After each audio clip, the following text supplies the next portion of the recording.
So I'd like to start off today with something rather current that is circulating across many of our news and social media feeds. As many of you have likely heard, the United States has suspended its funding to UNRWA, the United Nations Relief and Works Agency.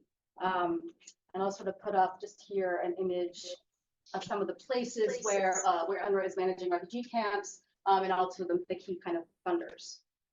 So this happened on the heels of following allegations that were made by Israel that 12 individuals out of a total of around 30,000 UNRWA employees, sort of across all of its refugee camps, so roughly 13,000 in Gaza specifically, have, as Israel alleges, links to October 7th. And it's important to note here that top Israeli officials have likewise maintained that UNRWA need be dissolved to, quote, win the war in Gaza. And this, of course, is part of a longer war. UNRWA has long been in the crosshairs by Israel, doing no small part to sort of the integral role it plays in upholding Palestinian refugee status. There's a much longer history here. Israel's allegations have yet to be fully investigated, and they have been, right? There's, of course, much to say about collective punishment, which is prohibited under international law, but I'm not going into that here. Nonetheless, the United States, alongside 11 other countries, have suspended their funds to the agency, which serves as a lifeline for nearly 2.3 million Palestinians in the Gaza Strip, notably, as Charmaine mentioned, in a time of genocidal war. So, and also, notably, Israel's allegations come on the heels of the ICJ, International Court of Justice, ruling just over a week ago, which determined that Israel is plausibly in violation of the Genocide Convention. So I'm not going to rehearse the political motivations here behind Israel's maneuver. I think that is quite clear. But rather, I'd like to turn our attention to a different story, a different kind of war that the current moment animates so forcefully into the present. Just to lay bare the sort of mechanics of what has happened here, we have an agency consisting of nearly 30,000 employees, of which 12 are alleged to be linked to a crime, which is constituting grounds for termination of all funding to the organization. This is effectively the fungibility argument that is written into US, quote, counterterrorism law. So I'll circle back to UNRWA in the current moment at the end of my talk, but the point I'd like to make here is that this current moment and the developments therein animates sort of the surfacing of a different kind of war, one that I argue matters, one that has been developed largely in the shadows over the course of the last 3 decades. This war has a history, which I argue my book really begins, sort of takes shape with Oslo, actually, the Oslo Accords, Clinton, Oklahoma City, and which really sort of marks the birth of a list-based approach to terrorism. The body of law surfacing here, which criminalizes, quote, and I'm quoting here from Bush, George Bush, the quote, financial foundation of the global terror network, end quote, has a history. And Palestine is at the center of that history, and it also has a global geography. So this is the story my book tries to tell. And I'd like to take you into that story now. And I'm going to sort of speak a little quickly because I have a lot of ethnographics that I want to pack in. So to start, I'd like to take you back to a moment. And let me just, I know it's a bit bright. Can people see the slides, or should I try to? You got it? Okay. I know that it's hard to sort of, I guess, see some of these images. So I'd like to take you back to a moment now many years ago. Thank you so much. When I accidentally stumbled upon the US security state sitting in a cafe in Nablus. Here you see Nablus before you. It was this encounter that set into motion a series of questions that will preoccupy me for years and coincidentally serve as the foundation for my book. So I'll start the story here. And I should note that this research, the research for this book spans roughly a decade. The bulk of some of the vignettes I'll talk about today are around 2010, 2011. I think the story is important to see what has happened since. But I've gone back every year up until 2021. It was my last trip to Palestine. So that's sort of the arc of the research that I'll give you today. So now back to 2010 to Nablus. It was late July, and I had just departed the bus from Ramallah, where I was based, and was walking toward the city center. I'd been here to Nablus a handful of times prior. The first years ago during the Second Intifada or Palestinian uprising when the city was under siege. It now looked different, busier. but the marks of that time were still worn on city walls. Sketches of murders, plaques commemorating massacres, vacant spaces where houses once stood, scars on a city bustling, lively, and moving on. I turned into a narrow alley. At the other end was signage for Yadmin Hotel. It was here that I was due to meet Abdullah. Abdullah and I had been introduced through a friend of a friend. I had thought he was working at the time for UNRWA. I had just started my kind of fresh-eyed dissertation research. I was supposed to be doing this project on UNRWA, kind of protracted crisis and humanitarian displacement, which is what brought me to meet Abdullah. I thought he was a teacher in this UNRWA school in Balata refugee camp outside of Nablus.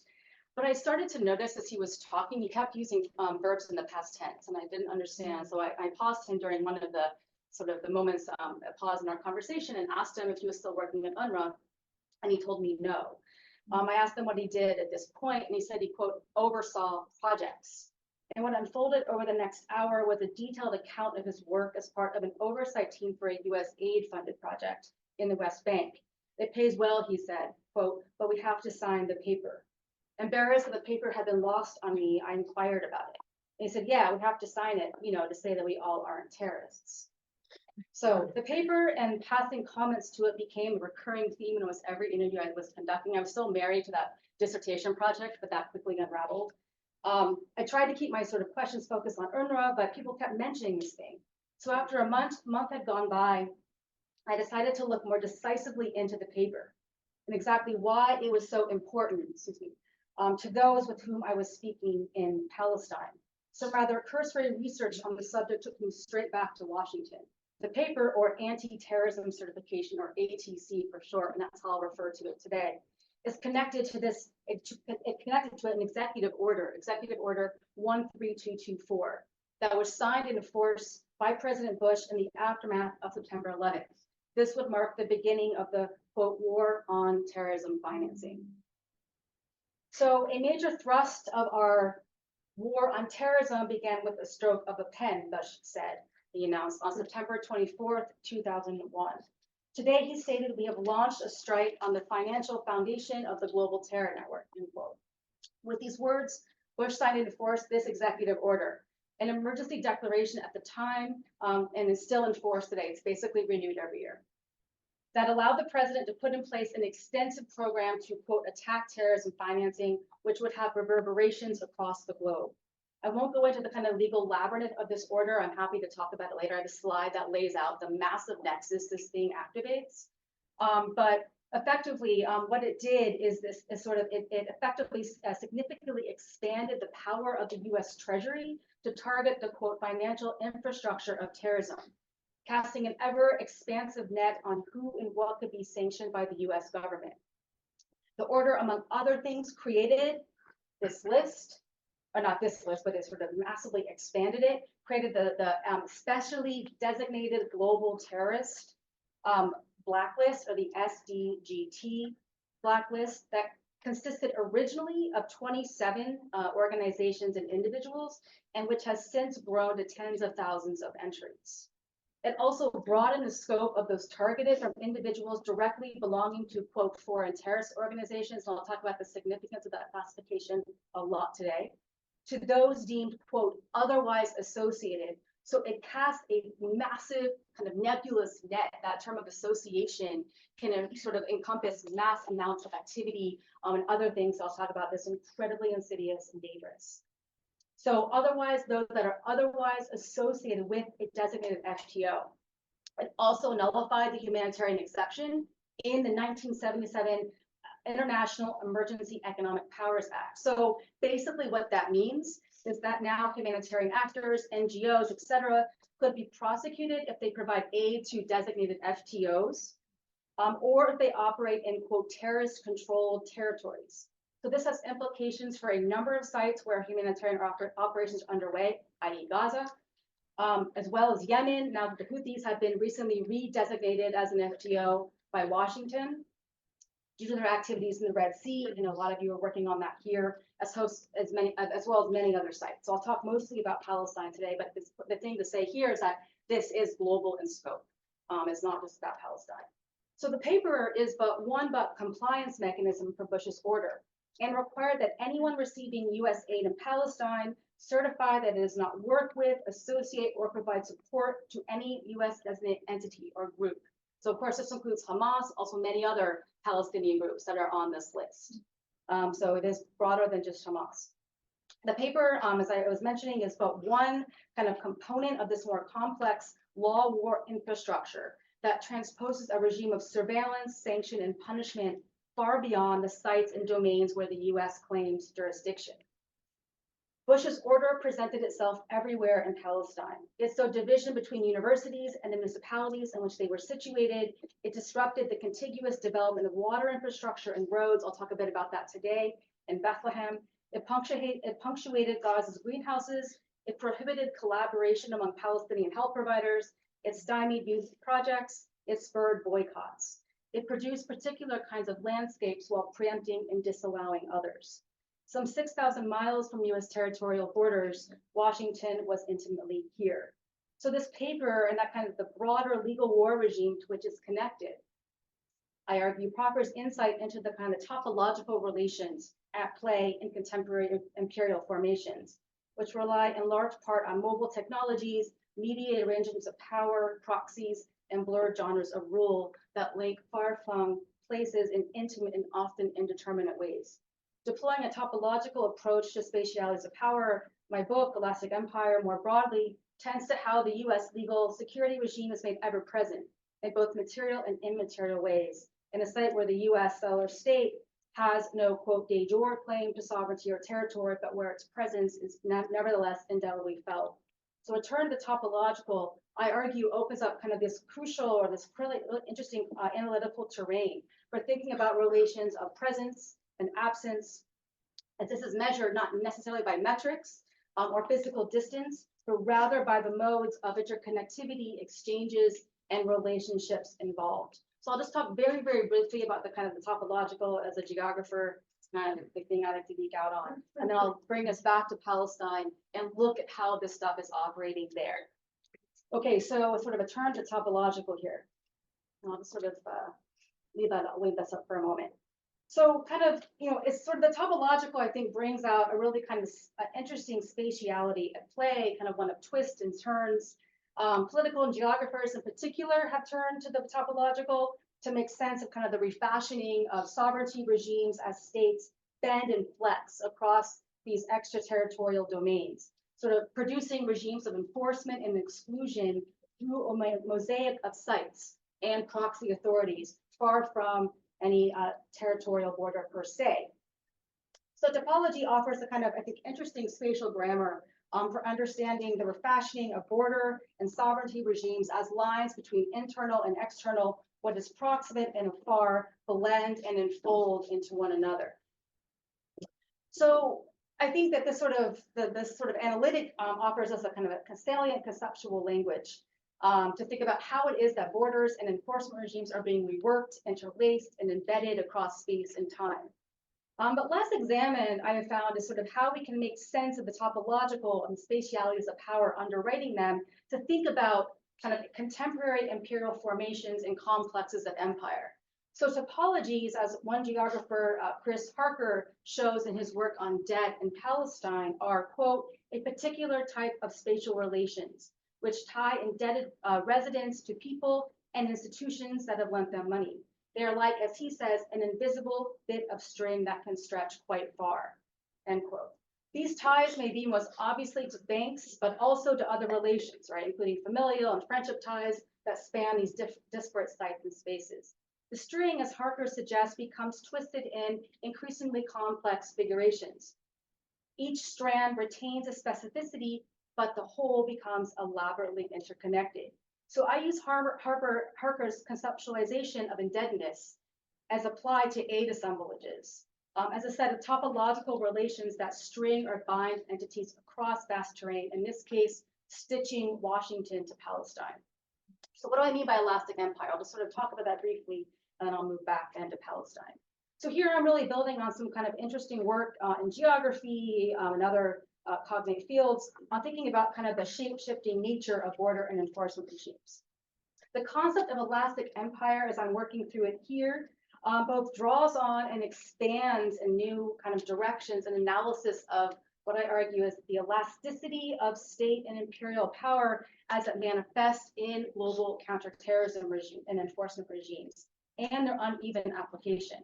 So rather than sort of looking at through the border, which is what most geographers have done, here I'm looking at it. The kind of main protagonist in my story is U.S. counterterrorism law, its transnational workings and its intimate embeddings into the material, social, and political worlds of those in Palestine through contractual relationships of aid.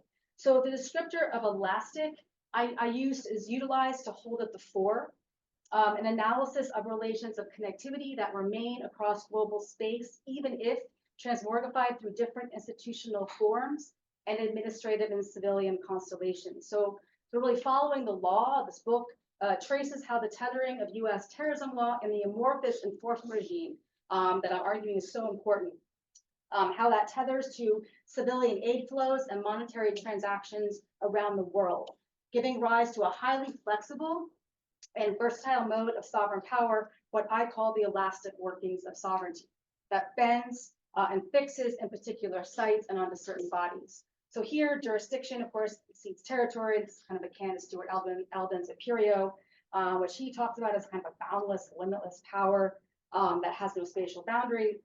I think that offers an interesting kind of opening to consider how imperial power tethers and affixes to mobile subjects across global space. However, I also think it's important to qualify that Imperio does not, of course, operate in a limitless and even-handed manner.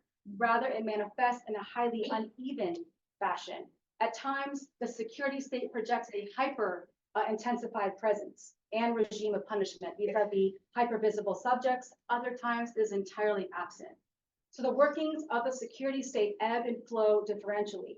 This kind of differential, punctuated, uneven presence and absence, of course, pivots on and is correlated to the racialized coding of particular subject populations as safe, a suspect, safe, dangerous, trustworthy, familiar, queer.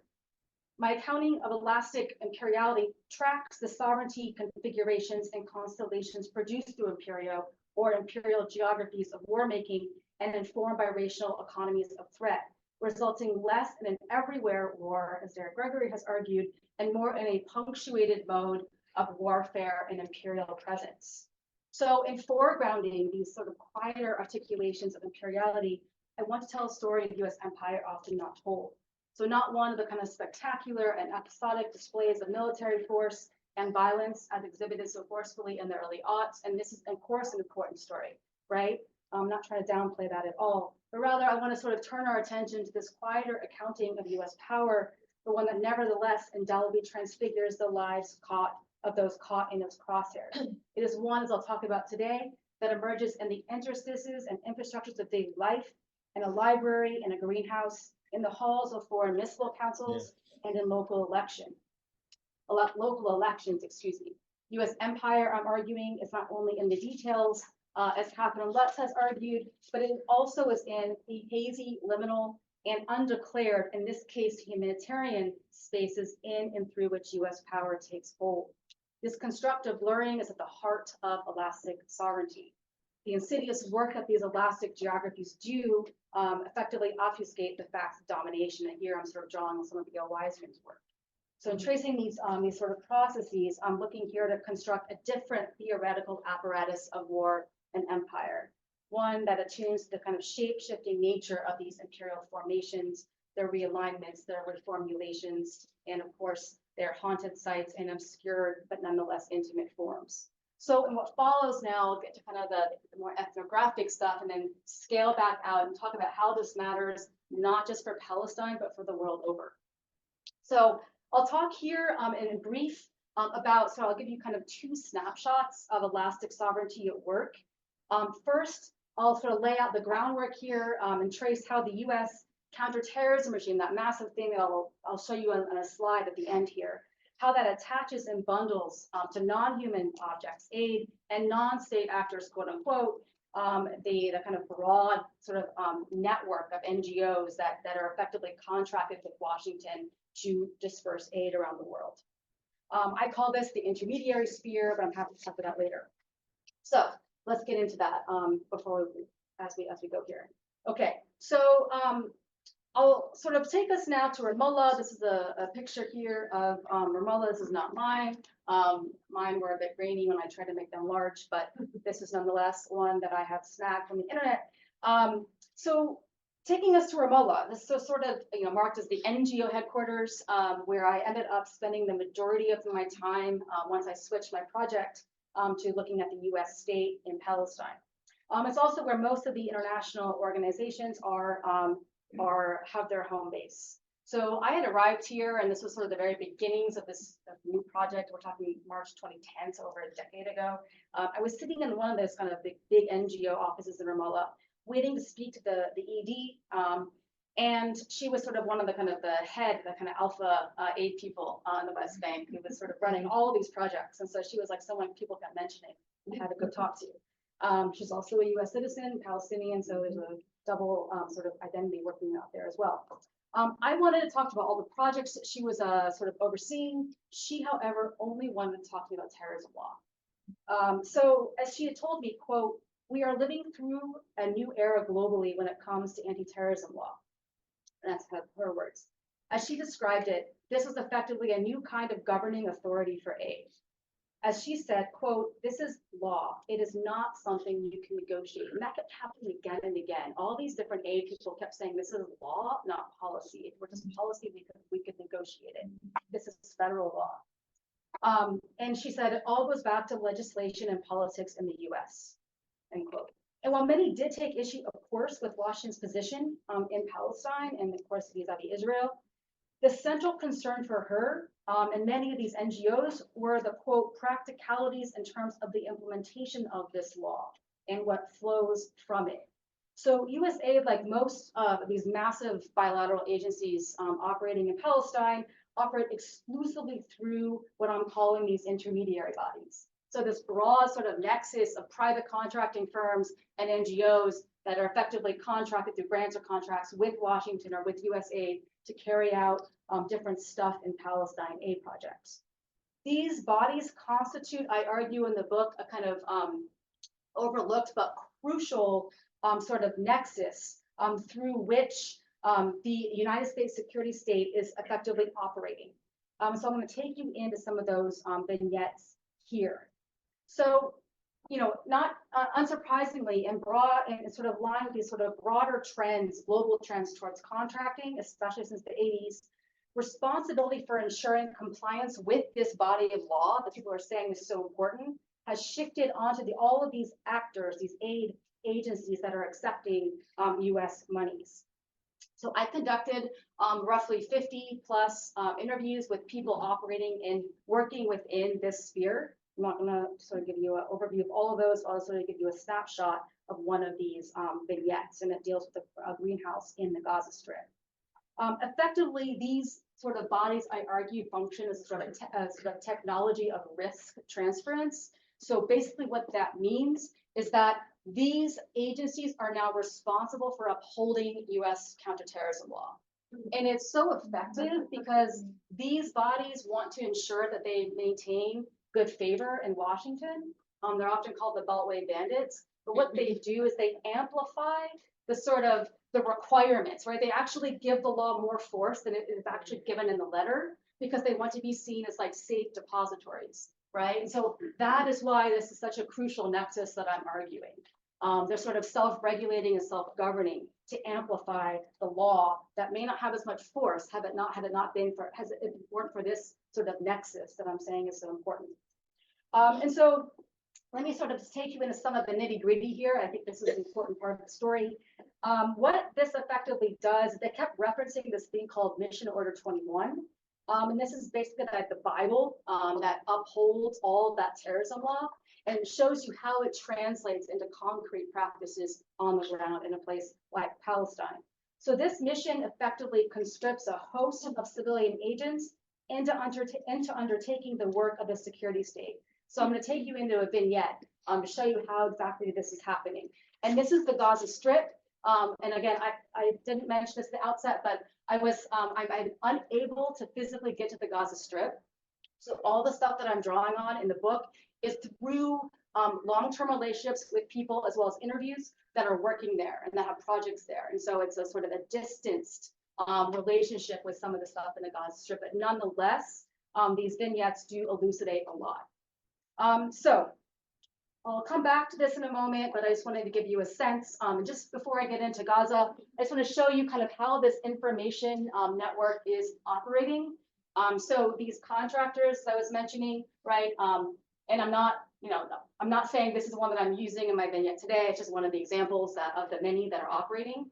What effectively will happen is that, these contractors and these NGOs, receive a grant or a contract from USAID, and then they effectively are responsible for collecting information from the beneficiaries, right? And then that information is then scaled up. So it's given to, it's sent to USAID headquarters in Tel Aviv, which has shrunk considerably after Trump cut aid when he was in office, and then it was reconstituted, but that's a different story. But USAID headquarters in Tel Aviv, and then that information then is sent up to Washington, D.C., where it's screened through all these terrorism databases, and of course, it's also shared with Tel Aviv. So there's a whole sort of information network to which I'll reference, but I just wanted to give you a sense of how some of that is working.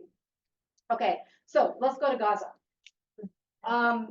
It was October 2010, so back in the same kind of history.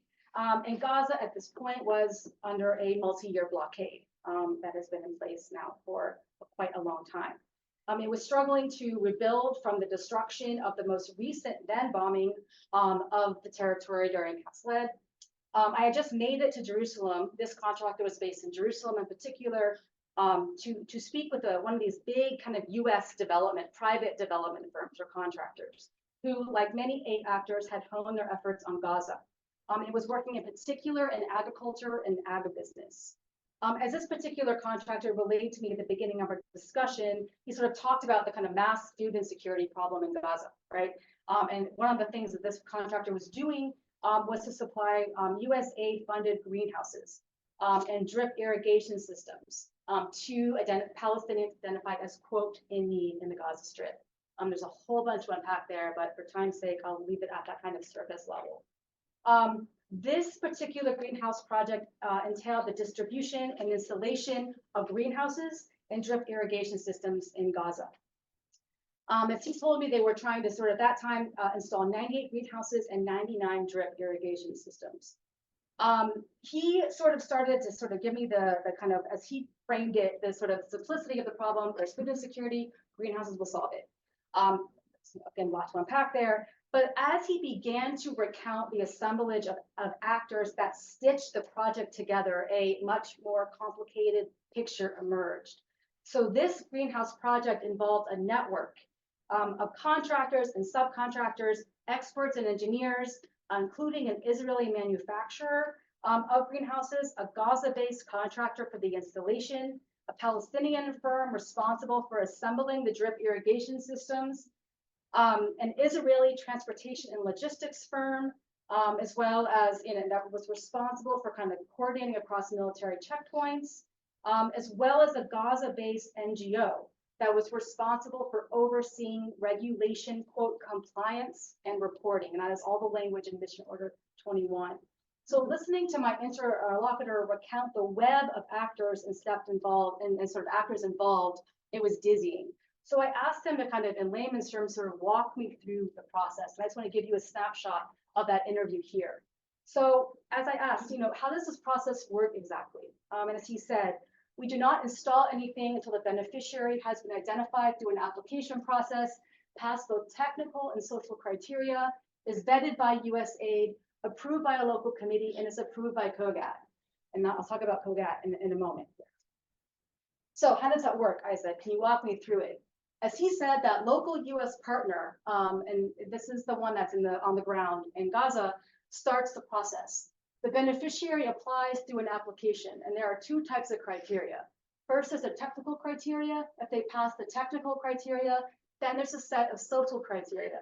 Once they pass that, then we send the information to USAID for vetting.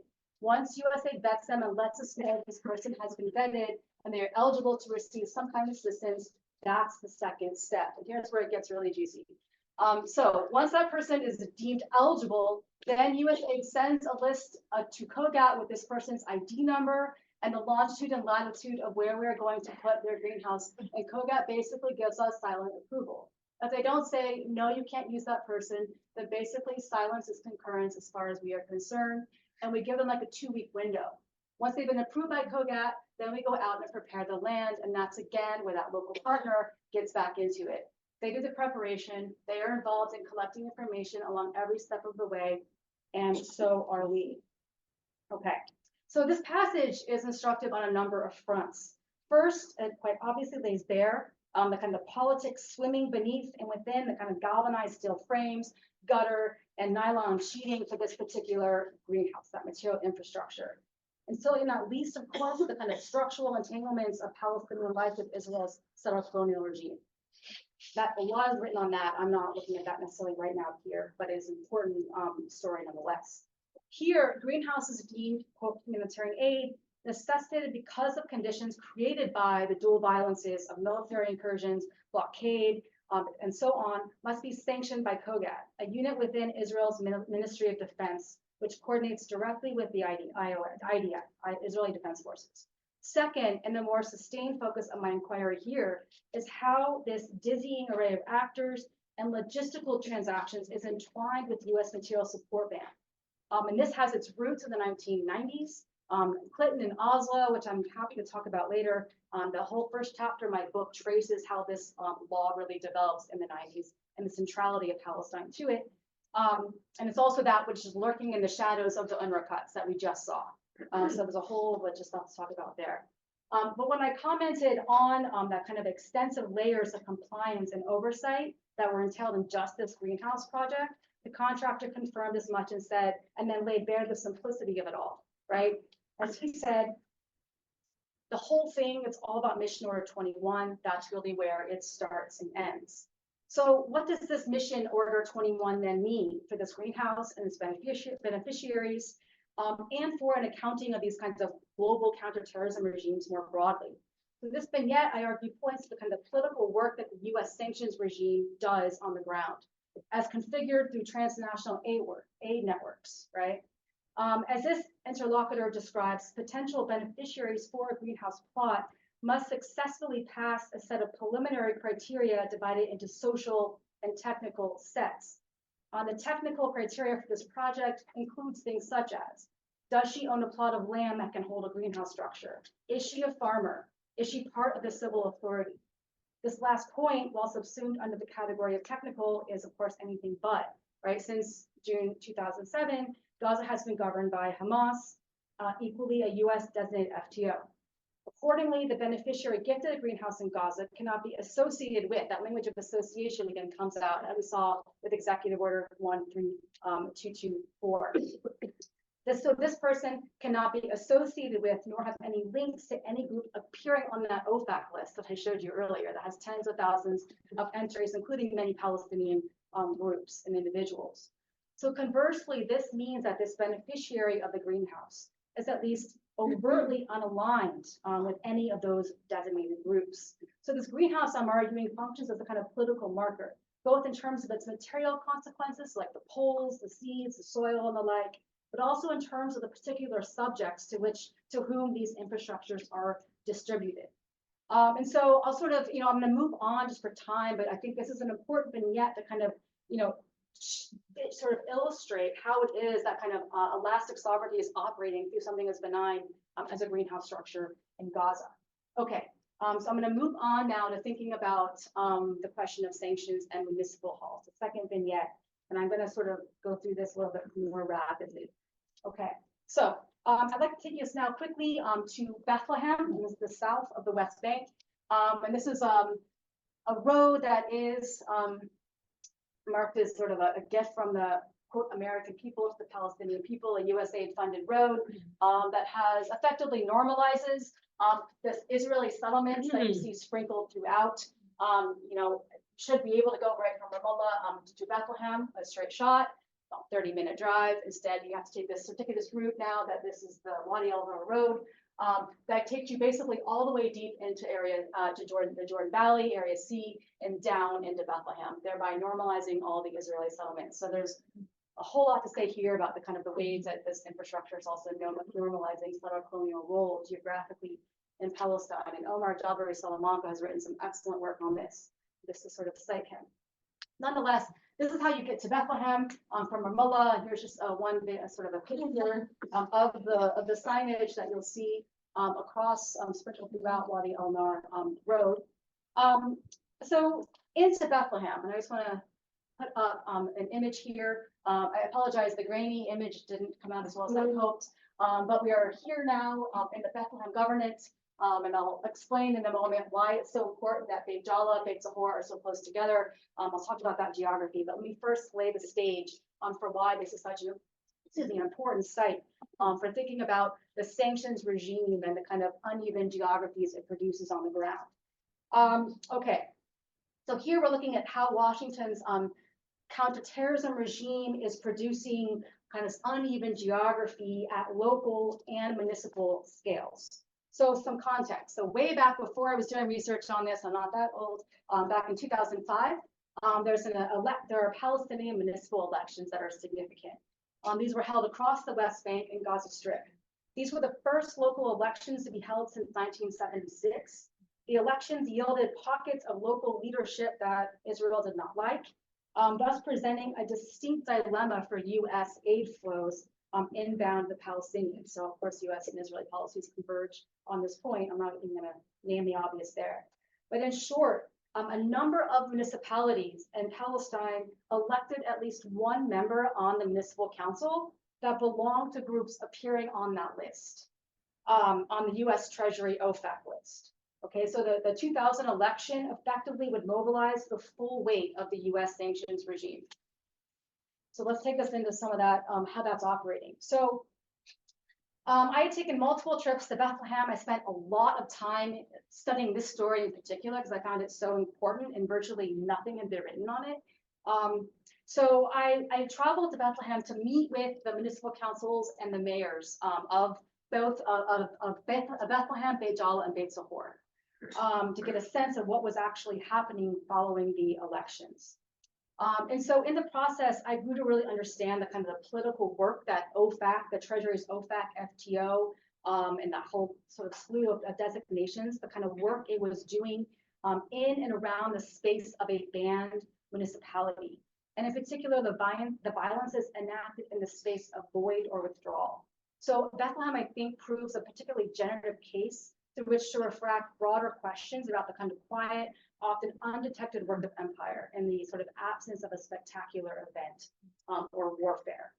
And here we're talking about seemingly banal local elections.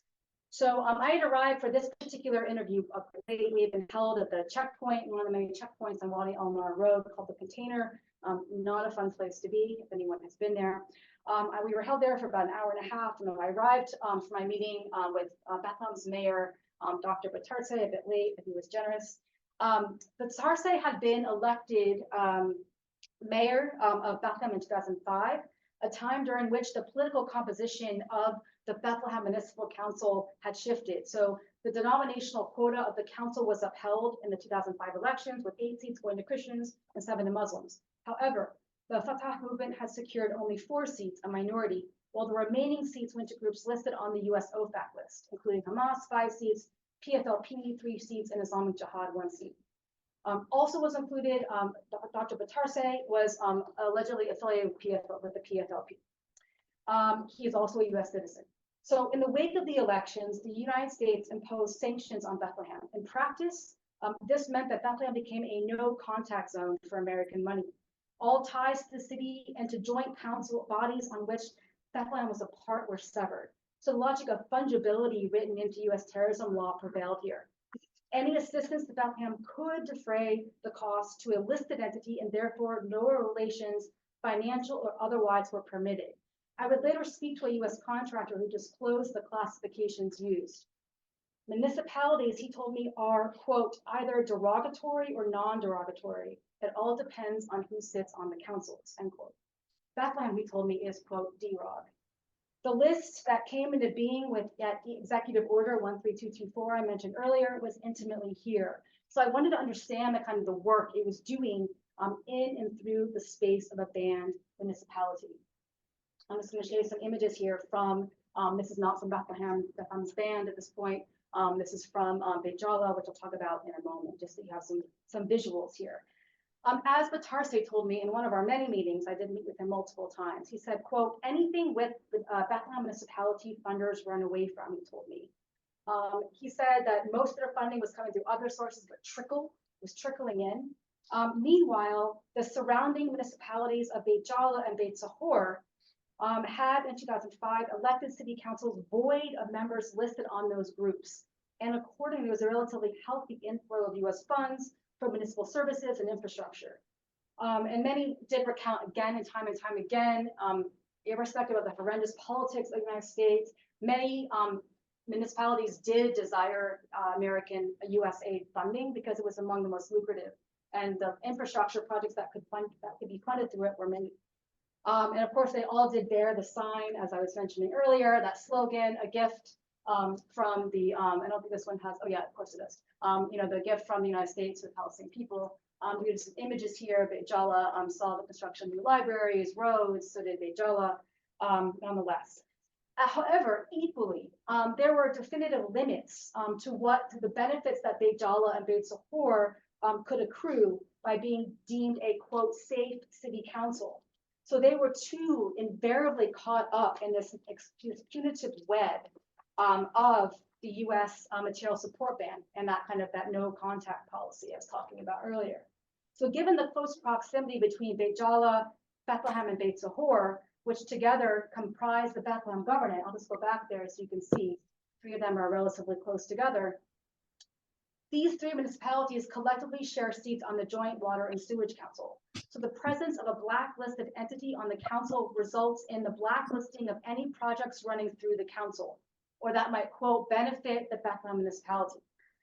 So basically this was then applied, right? And so to get any money at this point, then Beit Sahor and Beit Jala for water infrastructure had to go through separately, right? And so there's a whole sort of geography of fragmentation that is happening when this sort of terrorism infrastructure gets webbed into these joint bodies. So, and they all sort of did speak about, as one said, it's all sort of kind of embarrassing. Beit Jala's mayor told me, he's like, quote, I hope Bethlehem fixes it by the next elections. And they did. The 2000 elections actually did not yield groups on that, the DROG list. And so there was more inflow of funds. The point here is that Bethlehem's story indexes a different kind of presence, I would argue. A kind of a present absence, a withdrawal, but not a void, right? There's an absence that is itself active. It shapes space and acts on bodies and landscapes. It fractures and consolidates. It rearranges. This absent pivots itself, and this absent presents itself, and Bethlehem's dilapidated water, piping, and aging roads. So over the course of a decade of doing this research, when I did my last trip, Bethlehem had just finished the water infrastructure project and it has tried to start in 2010, right? So the 10-year gap before that could actually be completed. It's kind of pipes and its aging roads and the fragmented spaces between sewers and new libraries, this kind of yawning gap between those groups that are passing or sort of deemed as safe as per the US security state and those that are not. The US sanctions regime, I think Bethlehem shows us does a certain kind of work. So I'm gonna now shift into thinking more about the global. How are we doing on time? I want to make sure. I know people have to leave for teaching soon. We're at 1:18. Okay, all right. I will sum up here. Okay, so Palestine as any place. Let me move this back here. Okay, is of course a place that is sort of being remade and undone and redone through kind of heterogeneous forces, historical contingencies, and multiple dynamics and actors. As I've argued, kind of hopefully somewhat convincingly here, it's important to think about kind of how it is that this terrorism law and this kind of sanctions regime is being webbed into, right, the material landscapes of Palestine. As I'm arguing here, the kind of the topological workings of the U.S. counterterrorism regime as it bends and flexes across global space, delinking these legal and territorial borders and recasting the US security state through aid flows is folding in faraway non-citizen bodies as objects of security to be hyper-surveilled, policed, and punished while excluding them from the space of politics. They are, I argue, objects of war and empire, but in ways often unknown. In one sense, then, the story I'm trying to tell here is one of the silent wars of regimes of domination obfuscated by humanitarian claims and how these become reworked in the most insidious of ways.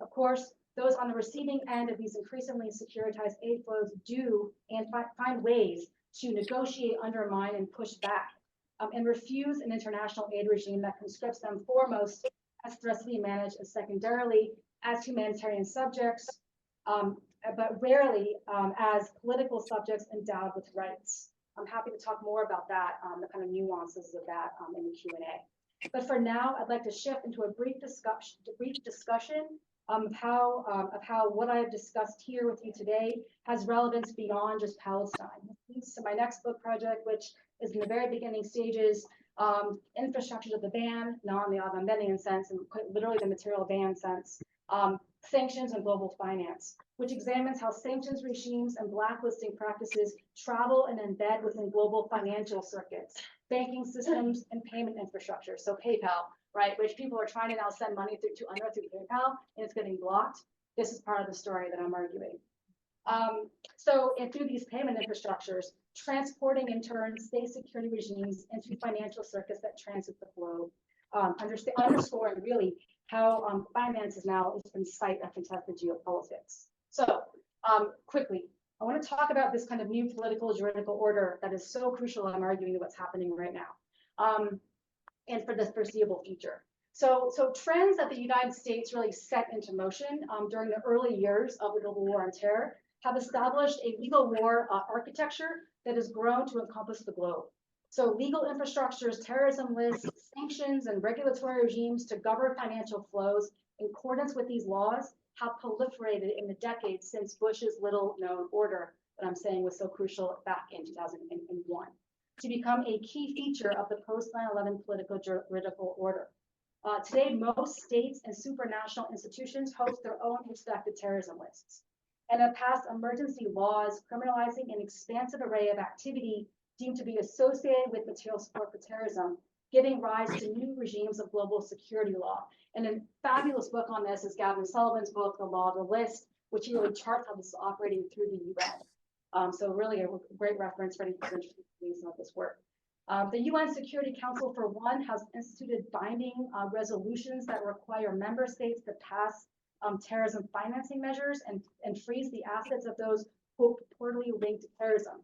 Again, a designation often made a secret and through evidence that is never revealed to those designated.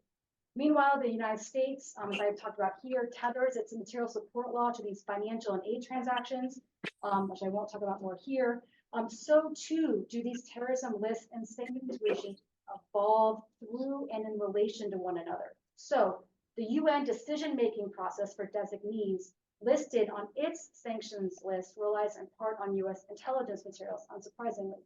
Meanwhile, Israel's 2016 terrorism law, which builds on that kind of associational logic the US developed, and Pal Legal has talked a lot about this in their work, so I point people to them for interesting stuff on this.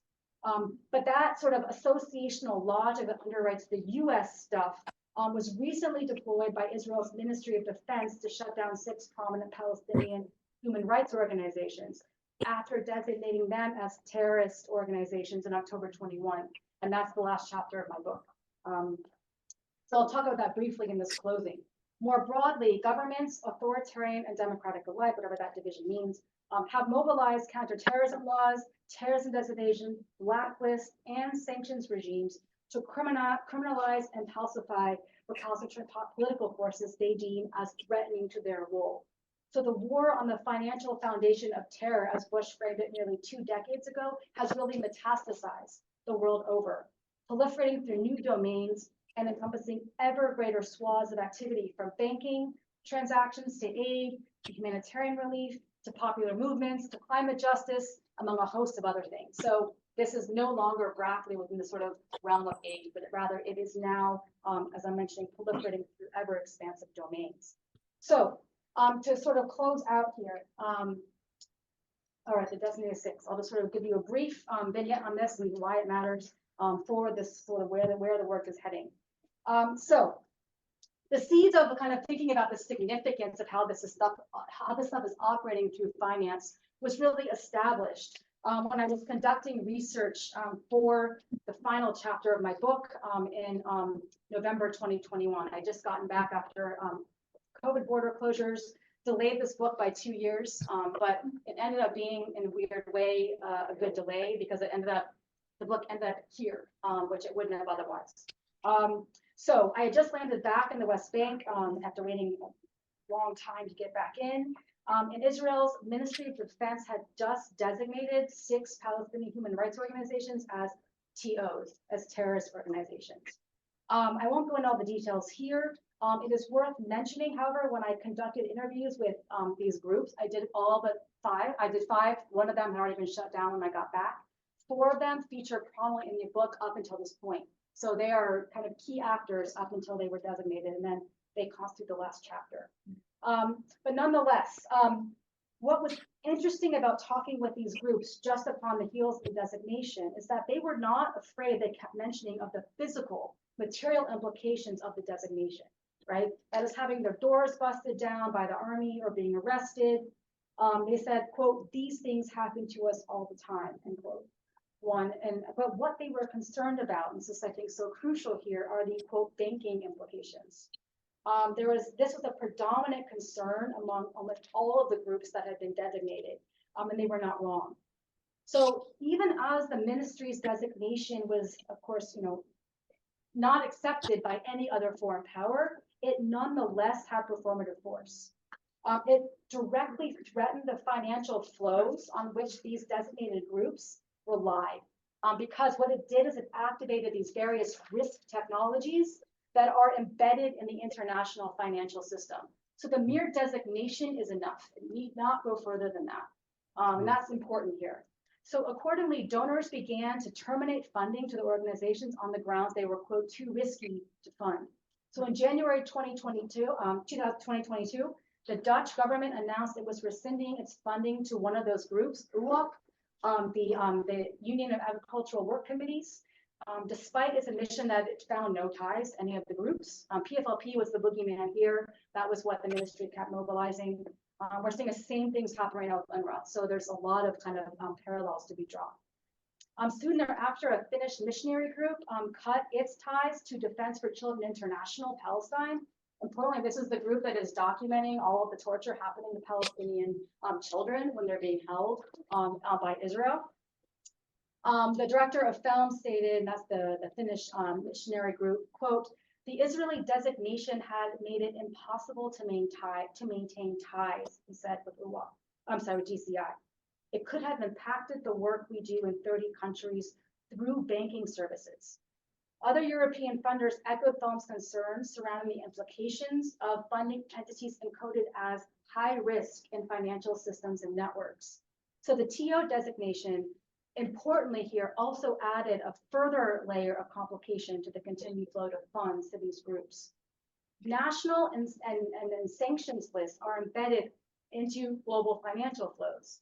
Any transaction that is conducted through the US dollar, right, typically requires a US-based correspondent bank through which a transaction must take place, even if the transaction occurs between 2 non-US entities. And given that the global financial order is anchored on the dollar, right, this basically means that the OFAC restrictions are triggered whenever you're putting stuff into USD. And so those 2 entities that are trading money or have some kind of transaction need not be based in the US or have any connections to the US. But if it's going to the USD, then it activates all of this body of law that I'm talking about here. So they basically, all transactions that pass through anything that's going to the USD, that's going through a US corresponding bank, will then come under OFAC jurisdiction. And so that's an important story, I think, that we need to talk about. The ministry's designation, as one research analyst relayed, is intended to sever links between these groups and the outside world. And really disconnect them from the networked relations that sustain them. And I talk about this in the book as asphyxiatory violence. I'll just define that briefly as a kind of modality of violence that realizes its destructive effects through, kind of a quieter, temporally stretched process of constriction, one that progressively erodes kind of conditions of livability through forced disconnection and isolation.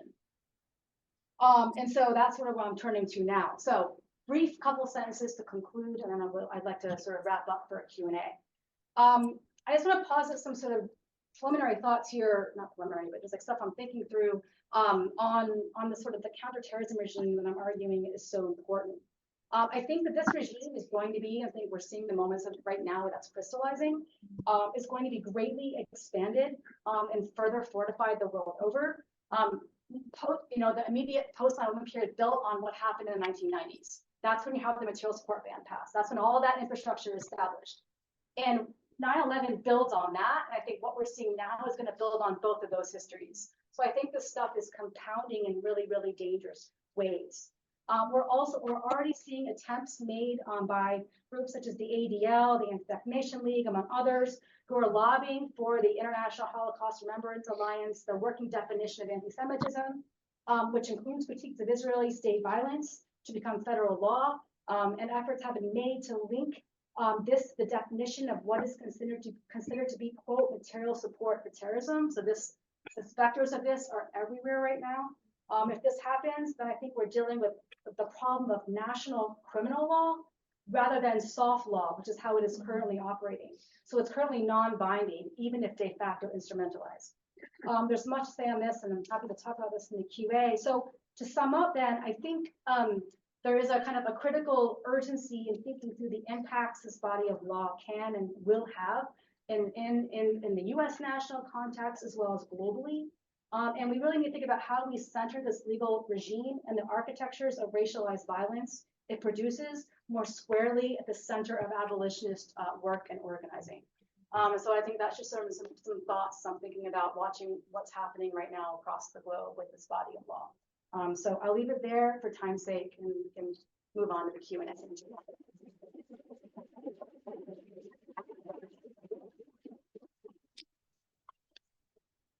Thanks, Lisa, for the brilliant talk. I just want to remind people that for Q&A, we give master's students in the program and other students first crack at bringing up your questions. I wanted to take a moment to thank the Orpheus Center and the Center for Middle East Studies for co-sponsoring the talk, to Professor Amar and Professor Sekweli for their generous support and for bringing all kinds of amazing programs to the campus. But Shireen has to leave at 1:35. So maybe we should, Shireen, do you have a? No, thank you for this brilliance. I'm here to learn. Great. So any students want to kick us off? Or as an alternative, Charmaine had made the suggestion, why don't we take 2 minutes, turn to your neighbors and talk about what you learned and what questions you might have, and then we'll open it back up right after that and allow Lisa to collect questions. All right, folks, let's bring it back.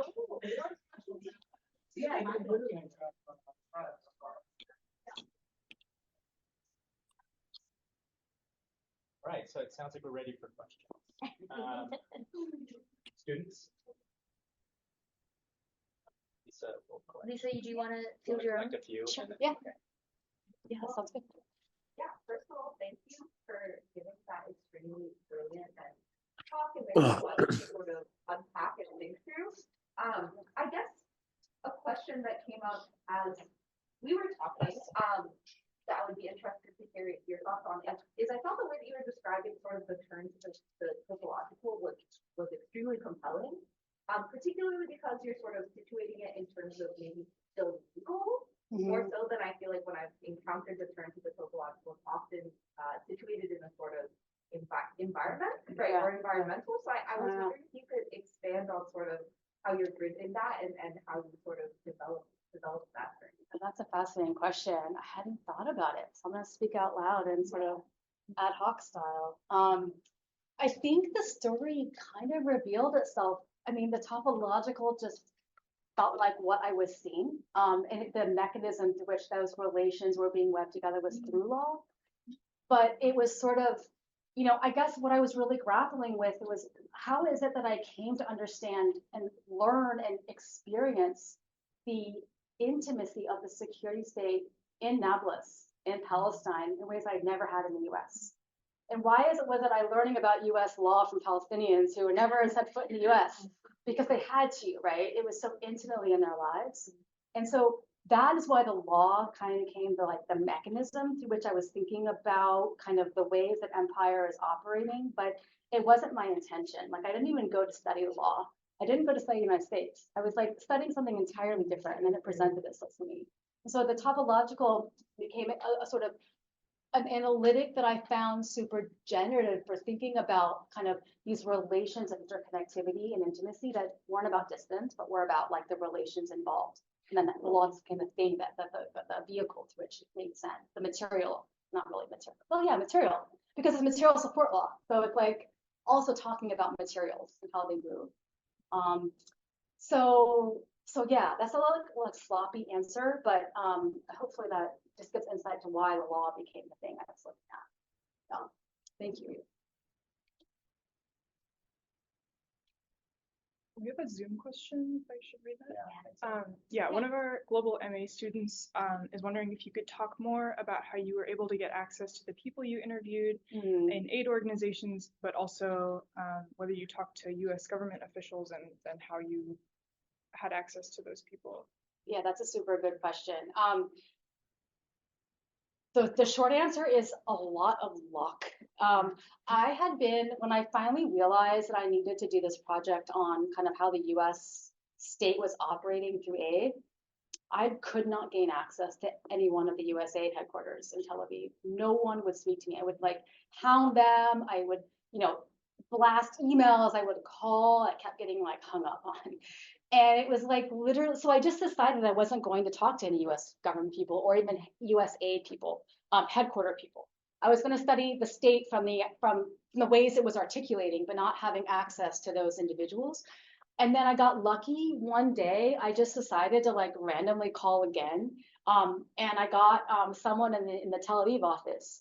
And I weirdly got patched through. I think it was a fluke. She shouldn't have patched me through, but she patched me through to one of the top USAID officials. And it's hard for me without revealing details to say, okay, so when he was like, this person was like dismissing me, he's like, fine, just send me your email and, I'll look out for an email from you. And I told him my email. And then he was like, oh, then he read my university email. I was like, yeah. He's like, oh, and he was an alumni from the state. And he was like, oh yeah, come on in next week.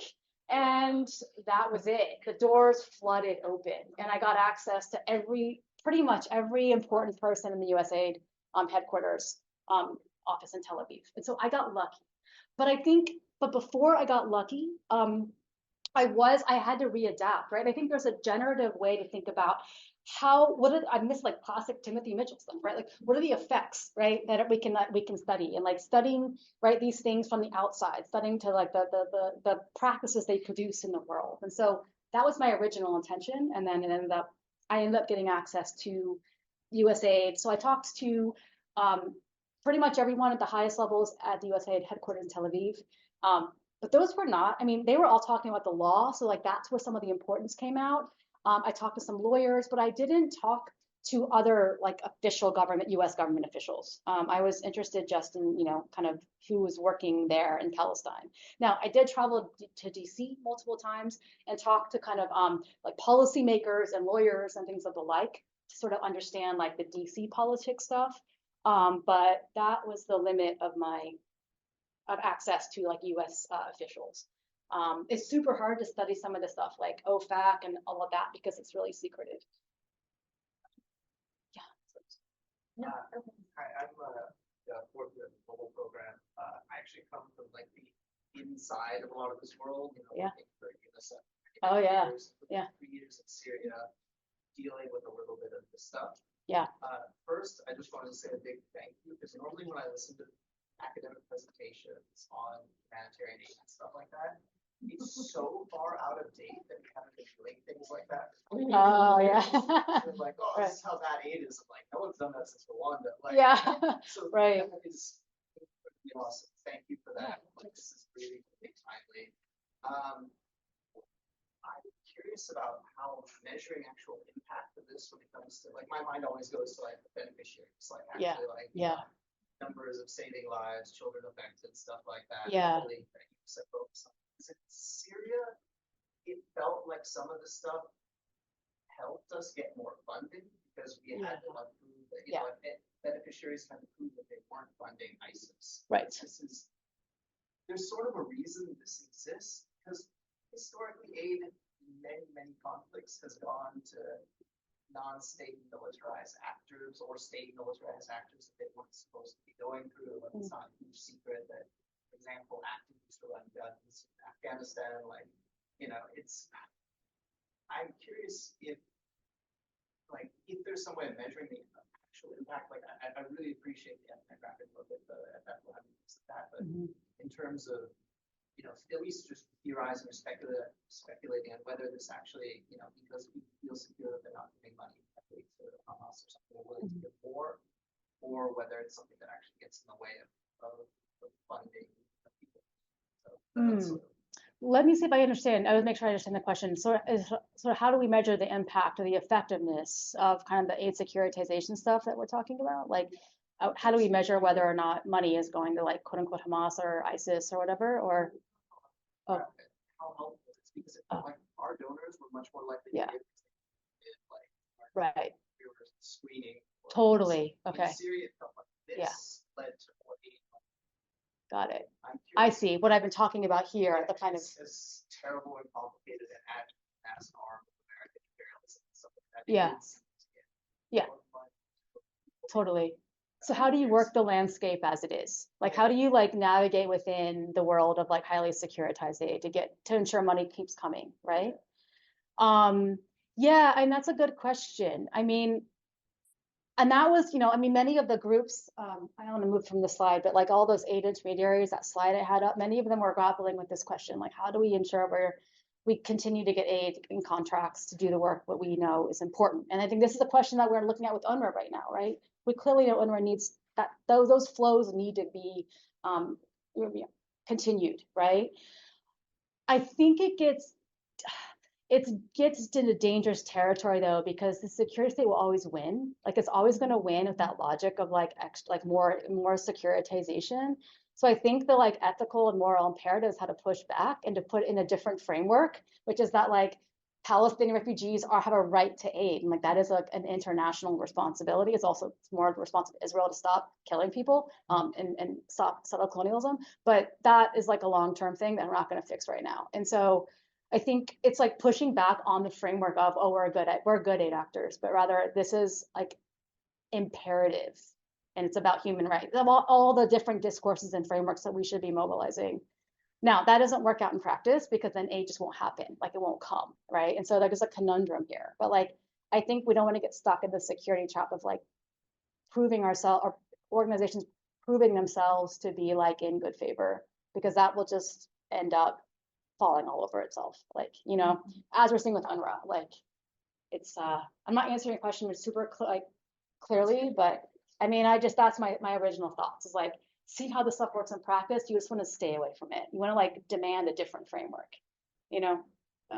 Yeah.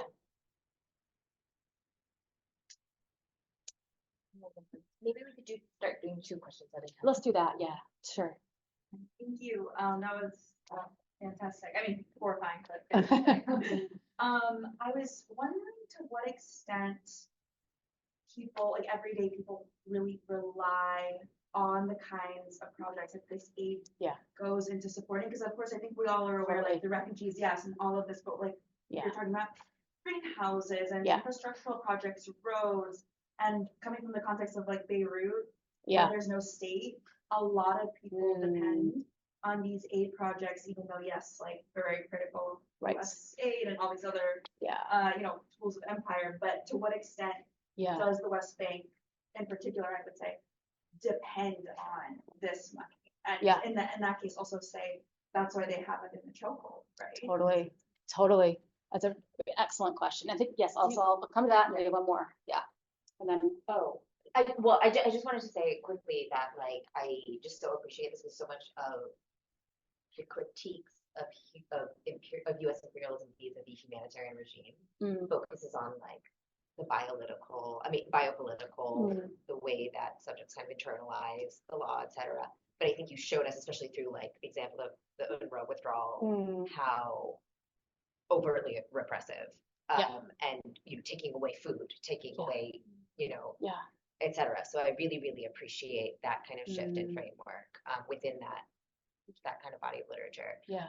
I mean, I guess it's kind of related to an ethnographic question. It's, to the person who spoke before, is just about, do the people who are working for these aid organizations, like, is it present in their minds that this is like a moral conundrum, or is it, we need to figure out how to get around this increasing bureaucracy and surveillance and need to perform?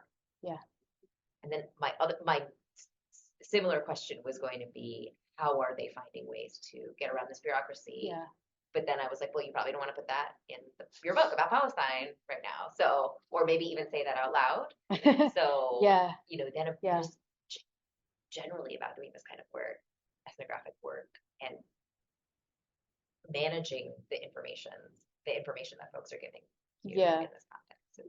Yeah, that's a super, those are super good Sorry, questions. like 5 No, they're all good. My pen ran out, so I can't write things down. So I'm gonna I'm gonna try and, I have it filed in my Maybe brain. answer that one and then we. Okay, I'll come to yours. I'll Okay. come to them in chronological order. First, the question of need. Yeah, I mean, super good question. Thank you. Yeah, I mean, the product of, multiple decades of settler colonialism has produced a massive aid dependency in Palestine, right? Like, obviously Gaza is more dependent on aid, and that's also a function of the sanction of the regime that has been in place, the blockade, right, since 2007. And so, but yeah, need is acute. I mean, it's great. It's massive across both West Bank and Gaza. So people are heavily reliant. I am just going to go back to this slide. I think it's important for both of the questions. Let me just, sorry for all this. I know it's a bit dizzying. Here we go. Okay. Okay. So I want to sort of just put this into a larger, more complicated context, I guess. So most people, I'm going to use the West Bank just as one example, because the West Bank and Gaza are different in terms of what kinds of aid flows they're reliant on primarily. Obviously, Gaza, UNRWA is the thing that needs to be, that sustains life there, right? Largely through humanitarian projects. But in the West Bank, you have this sort of like amalgam of like all these different aid actors. And so US aid was one, and until there was a boycott that actually did gain some speed and some power, was one of the most sort of coveted. You wanted to get US aid because it was like, it offered the biggest projects, right? The biggest flows of money. But I mean, most of that aid, like coming from USA, DFID, UK aid, these like large scale bilateral agencies, is largely going into the production of like the Ramallah bubble. It's like going into infrastructure that doesn't really directly meet the needs of Palestinians. And so there's like a trick we have to be careful when we talk about aid dependency. Like Palestine is dependent on aid because, right, it is producing like, most Palestinians that need aid are not getting aid from these large organizations, right? This is going in to produce the kind of reproduction of an elite class and an elite kind of Ramallah bubble, if you will, right? And so aid dependency has to be asked geographically, like what kind of aid do people need here, and like who are the funders? The UN is obviously the biggest. EU, I mean, US aid is doing like a lot of development and like infrastructure projects. So that stuff is crucial, like a lot of the roads, even when they're normalizing the settlements, right, is important for the continuation of life in the West Bank. But it's hard to answer the question because, like, yeah, the question of need and how reliant, there's massive dependency, but if you actually look at how much money gets into the ground, it's a small percentage, in part because most of it actually gets absorbed in this intermediary sphere. So this is a self-reproducing sphere that demands that it get more aid to sustain itself, right? And so that is where most of the aid is going. And so if you think about pulling this aid away, now not UNRWA, that's different, but this kind of aid, like bilateral aid coming through these agencies, like if you were to take that away, I don't know. I'm not a political economist. I don't do like crunch numbers. I haven't done that research, but like if you were to sort of take away all of that, the money coming into like sustaining infrastructure for Ramallah and what have you, I don't know if it would make a massive difference, right, in terms of people's lives. UNRWA does, but not necessarily these. But again, that's me speculating. I haven't done that work at the broader scale of aid in Palestine. So I don't know if that answers your question, but your question, hey, ethnography, and can you remind me just again, like two things that I know we're out of time, almost like two things. How am I doing the work and holding information? Do these intermediary actors like actually Yeah, experience this as like okay, that's right. something that needs to be subvertive or something that they just need to navigate? Yeah. Totally. Excellent question. Okay. So again, it's like hard to answer as in one way because it depends on the sort of the actor you're talking about. If you're so when we're talking about these kinds of groups, and these are predominantly groups that are built, that are set up like CHF, Karana, Harmonics. These are like, these in particular are US contractors that are designed, their whole purpose of existing is to receive contracts from the USA. Like, so they're super diligent and they don't really care like what is happening right now. If you were to look at some of the NGOs that are getting grants, which are different than contracts, then they actually are invested in different ways. Not to say they're not part of an imperial infrastructure, because they are, but they have a different relationship to the work that they're doing and to the work that they hope that aid will do. And so it really depends on what aid actor you're talking about. I lump them here just for simplicity into this like intermediary category, but it is a heterogeneous conglomeration of actors, and they don't all agree. But the one thing that does bind them together is that they are conscripted to uphold this terrorism law stuff, whether they want to or not, because they could be hit with material support for terrorism, and that's where it gets really tricky. So then they self-police even if they don't agree with what they're doing, and they police the beneficiaries even if they don't agree with it. So like there is a way in which they dance and they work around stuff, but maybe I'll talk about that off. Yeah, Zoom. One more. Okay. Yeah. Oh, is there a hand? No. Okay. Anyone? And at 3 o'clock, if grad students want to continue conversation, the coral tree, right? Yeah. Okay. Okay, I'll try and be brief. Basically, I'm just thinking a lot about what you mentioned about the designation process that kind of sets everything into motion, right, in terms of on the ground, and that particularly the closed loop of the occupation and the way that the same organizations who are in various ways holding accountable, reporting on, trying to counter the effects of the occupation materially, are subject to Israeli designation, and then the United States completely, of course, then right, using the currency markets, everything like this closed out. And so I'm just wondering if you can tell us anything else or illuminate anything else about these designations, like about what informs them, or you said that there's no evidence that's ever brought to bear in terms of how they're made, and I'm just wondering like it's so painful and horrifying. To really the clarity you gave us. So I'm wondering if you could say anything else about that. I mean, just to, I'm sorry. Just to echo, it's a really horrifying, like, and really brilliant technology of policing and terror, really. I mean, I don't use the word terror in my work. I think it shuts down too much, but I do think this is a really terrorizing logic and instrument that I think we need to think about more. We need to think about in terms of designations. Now, there are multiple lists that I didn't get into today. There's like the US State Department list, which is a more complicated, longer sort of process to get designated. That's a much smaller list, but that's where like Hamas and like many of these groups are on that list. But then this is the list that for me needs to have more attention turned to it. So this is so Executive Order 13224 basically gave the authority to the executive and to the Treasury to add at will groups onto this list. And it is massive. I mean, when this book was coming, when I was in the final kind of copy edit stages, I had written every national security lawyer I knew in the country, and to say that works on this stuff, how many designations are on this list and no one could tell me. Tens of thousands is what I kept getting back, but we don't really know because they don't put this publicly. But the fact is that that groups are and individuals are massively being added to this list. And there's not a process through which you know why you're being added. All you'll know, and there's a horse, there's Intercept has done some excellent reporting on this. Some people have no idea they've landed on one of these lists, and there are many, this is just one, until they go to the airport, they try to fly. Or suddenly their bank account's closed, right? Or something happens and their transaction through PayPal are blocked, whatever. Like they only see the effects of the designation. And there, you know, there's a sort of like, whatever, they give lip service, so like, oh, you can try to contest it, but it's really difficult. And so there's a whole secret bureaucracy and a secret world this stuff is swimming in.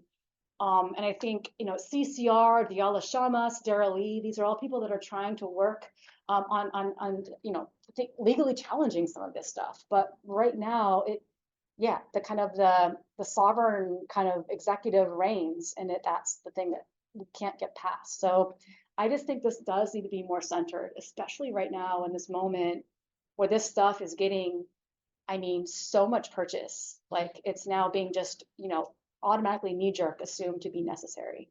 And so I think it's a terrifying moment, but one I think that demands our attention in new ways. Thank you very